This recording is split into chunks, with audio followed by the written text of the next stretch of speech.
ꯃꯌꯥꯝ ꯃꯌꯥꯝ ꯉꯁꯤꯗꯤ ꯕ꯭ꯂꯨꯕꯦꯔꯤ ꯊꯥꯕꯩ ꯃꯇꯥꯡꯗ ꯍꯥꯏꯐꯦꯠ ꯄꯨꯟꯅ ꯈꯪꯃꯤꯟꯅꯔꯁꯤ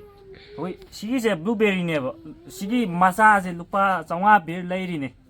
ꯑꯗꯣ ꯁꯤ ꯕ꯭ꯂꯨꯕꯦꯔꯤꯁꯦ ꯑꯩꯈꯣꯏ ꯃꯅꯤꯄꯨꯔꯗ ꯊꯥꯕ ꯃꯇꯝꯗ ꯑꯩꯈꯣꯏꯒꯤ ꯂꯩꯕꯥꯛ ꯂꯩꯍꯥꯎ ꯑꯗꯩꯗꯤ ꯅꯨꯡꯁꯤꯠ ꯅꯨꯡꯁꯥꯁꯦ ꯆꯥꯟꯅꯕ ꯈꯖꯤꯛ ꯋꯥꯠꯂꯦꯕ ꯑꯗꯨ ꯑꯣꯏꯇꯥꯔꯒꯁꯨ ꯇ꯭ꯔꯥꯏ ꯌꯦꯡꯗꯣꯏꯅꯦꯕ ꯆꯥꯟꯅꯕ ꯋꯥꯠꯂꯤꯁꯦ ꯑꯩꯈꯣꯏꯒꯤ ꯂꯩꯕꯥꯛꯁꯤ ꯑꯦꯁꯤꯗꯤꯛꯀꯤ लेवल याम वांग जगह हौगदब माजी एसिडिक से 4 दैना 5.5 पाव की रेंज मनुंग फजना हौब ngमेब अदो सिदा लौजरीबसे अखोगी चुमनगी चांप्रा द तोटखिबा नॉर्मल कप कनो पोटिंग मिक्सिंग दो अदु तौबा मतमदा सि कनो ब्लूबेरी से हौबदि ngमनी महै पानबा ngमोइब अदो सि तौदोइ सिदैसे होय रेड सोइल लेब चिंग लेबाक तो माजे एसिडिक की चांगजे याम हेन बाय तारे खरा अखोगी चुमनगी लेबाकतगे अदुगा सिना मु फुमदीनेबा फुमदी जिजो अखोगी अतोप्पा कंपोस्टिंग दे yang kan फुमदी जिजो कनो हेनबा एसिडिक की चांग हेनबा अदु सि लेजे कोकोपीट नेबा अइना वाइ लौजदबिदा कोकोपीट ओइना यूज तौदरीजे वाइ देगी कोकोपीट ने हेन एसिडिक की कनो जे लेवल जे हेन बाय तारे अदु सि टोपी दोइन सि टोपजे सिगी लेबाक कनो जे अदे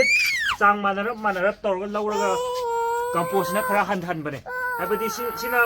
40 ओरकांदा कंपोस्ट सिना 20 ओहनबा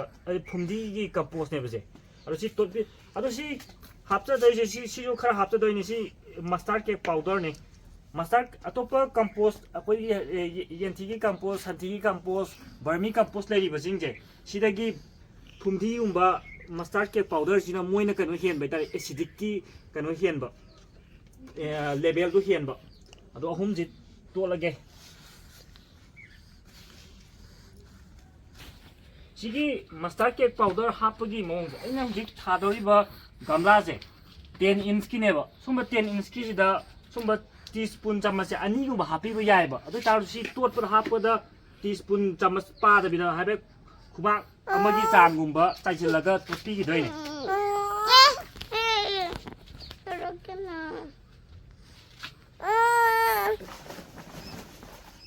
हुंजे सि गमलाजे मनिंगदा फजना हुल्लिबजे फजना होलको हयेंग इसिंग फजना चटखिनाबने तुंगगा लेतनाबा सि होबजे होरिबा पोसे सि हापबा त लिलकनी लितनाबा सि हापचा दैनि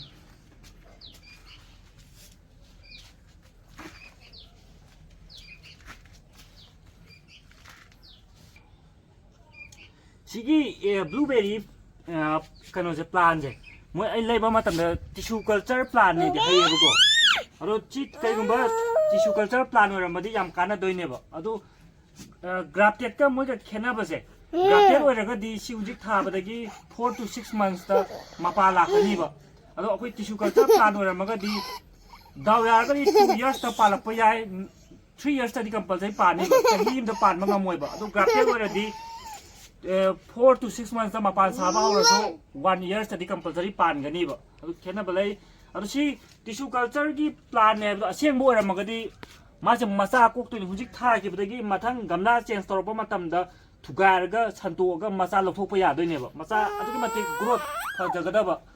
वे ग्राफ्टेड का मागा खेनाबजे याहान थारी जिजो कोकोपीट नक्तनि जे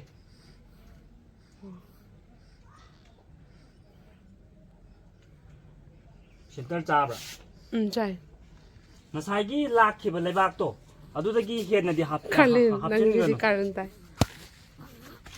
हबसन बेदि गाले पापा सावरानी अखोनी एसिडिक याम वांगबा मफमदा हौवे हैबजे हयें कंपोस्ट हापिबा मतमदा दो कंपोस्ट सेमबा मतमदा चंप्रा कोमलागुंबा खमेनसे असिनबगी चांगजे कंपोस्ट सेमबा मतमदा हापिबा इतारे अदु तागदि मंगोंदा हेना कानबदो पांबिदा एसिडिक की चांग हेनदो पीदोइनेबो लोरे हुजिक इसिंग चाइरगा उसिलदैनि ma'am सावफे देंगां पुरगा नंगमनि नंगां मखोनसे kapseleine moisu wabjan na aina ising haibada khara tangjin gi bade habadi leba hana lere bade khara kutha gi bade dum hapchin diyo level mana na ba aro si amuk chai gi bade gi ising chai baje e phanam kuina leira chai ba yarani hayeng yengba matam da tangani gi chang thinjin laga yengdai ne ba adu da chole chote habado khangani ba adu ꯀꯔꯤꯒꯨꯝꯕ ꯀꯪꯉꯒꯗꯤ ꯏꯁꯤꯡ ꯆꯥꯏꯕ ꯌꯥꯗꯣꯏꯅꯤ ꯅꯠꯇ꯭ꯔꯒꯗꯤ ꯏꯁꯤꯡ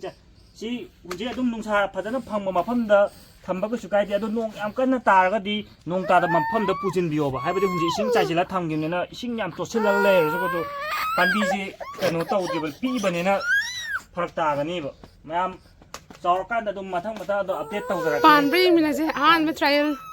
ꯂꯣꯏꯁꯤꯟꯖꯔꯒꯦ ꯉꯁꯤꯒꯤ ꯑꯉꯥꯡꯁꯦ